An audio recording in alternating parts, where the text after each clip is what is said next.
नमस्कार। कक्षा 10 के साइंस के 6th लेसन जैव प्रक्रम में प्रकाश संश्लेषण के बारे में पढ़ रहे थे हम। आज हम जानेंगे कि प्रकाश संश्लेषण के लिए पर्णहरित आवश्यक होता है।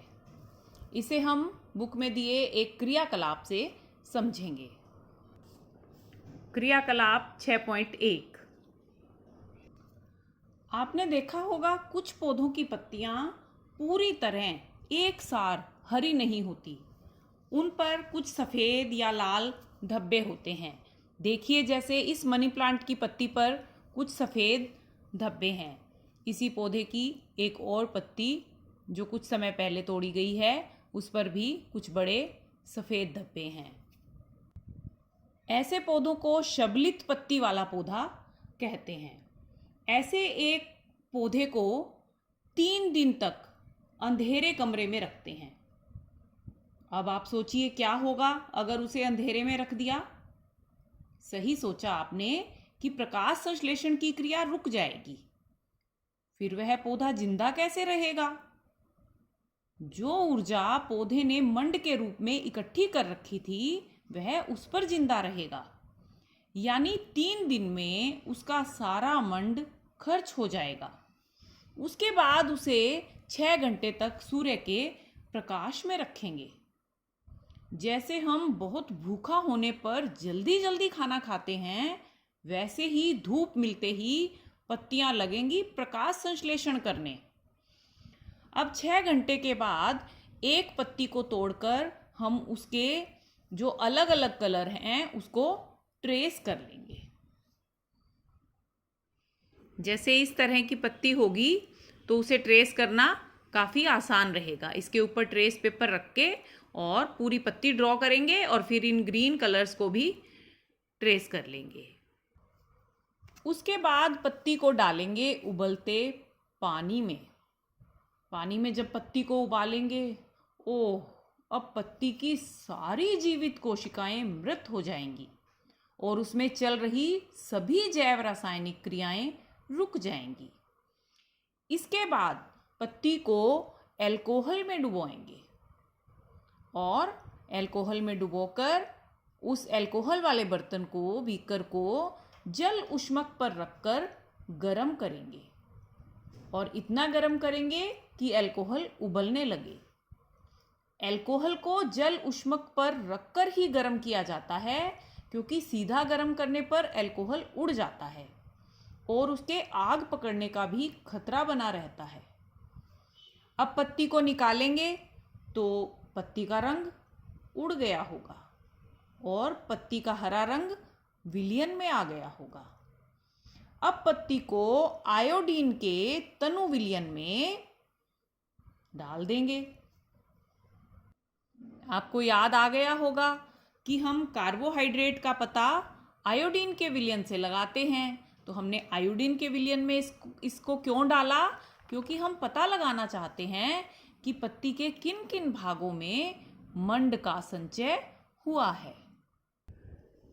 आयोडीन को धोकर उतार देंगे, फिर पत्ती को देखेंगे। अरे, पत्ती के जो हरे भाग थे वे अब बैंगनी हो चुके हैं। इसका अर्थ यह हुआ कि पत्ती के जिन जिन भागों में पर्णहरित था, वहां मंड का संचय हुआ। इस रंग के अवलोकन से हमने यह जाना कि पर्णहरित की उपस्थिति प्रकाश संश्लेषण के लिए आवश्यक होती है। पौधों में कार्बन डाइऑक्साइड ग्रहण करने के स्थान कौन से होते हैं? हम गैसों का आदान प्रदान अपने नासा छिद्रों से करते हैं। पौधे का कौन सा भाग गैसों के आदान प्रदान के लिए उत्तरदायी है? आप पढ़ चुके हैं कि पत्तियां गैसों का आदान प्रदान करती हैं, लेकिन पत्तियां यह कार्य कैसे करती हैं? पत्तियों की सतह पर कुछ छिद्र पाए जाते हैं, जिन्हें पर्ण छिद्र, पर्णरंध्र या स्टोमेटा कहते हैं। यह पर्ण छिद्र जो होता है, यह किडनी के आकार की 2 कोशिकाओं से घिरा होता है। इन दोनों कोशिकाओं को कहते हैं द्वार कोशिकाएं। इन रंध्रों के अलावा तने, जड़ और पत्तियों की सतह की कोशिकाएं भी गैसों के आदान प्रदान में मदद करती हैं। इन कोशिकाओं की बाहरी भित्ति काफ़ी मोटी होती है और भीतरी भित्ति काफ़ी पतली होती है।